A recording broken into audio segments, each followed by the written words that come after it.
કેન્દ્ર સરકારે Iran America યુદ્ધની ચર્ચા કરવા માટે આજે સર્વપક્ષીય બેઠક યોજાશે.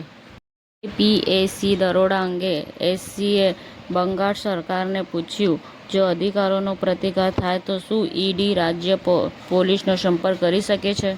નવા ઇયરબડ્સ ફ્લેગશિપ લેવલ પરફોર્મન્સ અને નોડ લેવલ કિંમતનું સંયોજન લાવે છે.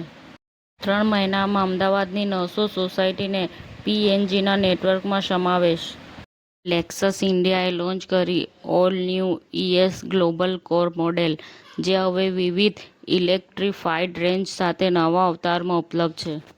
અમદાવાદ સિવિલ હોસ્પિટલનો ઐતિહાસિક માઇલસ્ટોન, 1000 અંગદાન તથા પેશીદાનની સિદ્ધિ.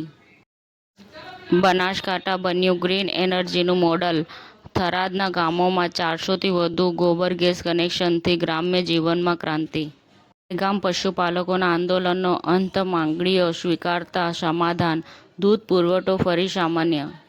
ધુરંધર 2 કાનૂની મુશ્કેલીમાં, તમિલનાડુમાં પ્રતિબંધની માંગ કરવામાં આવી રહી છે. હાઈકોર્ટમાં અરજી દાખલ કરવામાં આવી. છોટાઉદેપુર સહિત નસવાડી પેટ્રોલ ડીઝલની અછતની અફવાને લઈ પેટ્રોલ પંપો ઉપર અફરાતફરીનો માહોલ. સાવન કૃપાલ રૂહાની મિશન સમાજની સેવા માટે અનેક માનવતાવાદી પહેલો આયોજિત કરી.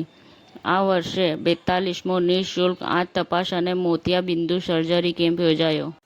સમાચાર ટુડે ન્યૂઝ ચેનલની ટીમ અને જે સત્ય છે તે જ બતાવશે. આપ જોતા રહો સમાચાર ટુડે ન્યૂઝ ચેનલ. ગુજરાતની ધરતીનું ગુજરાતીઓ માટે જ, એટલે કે સમાચાર ટુડે ન્યૂઝ.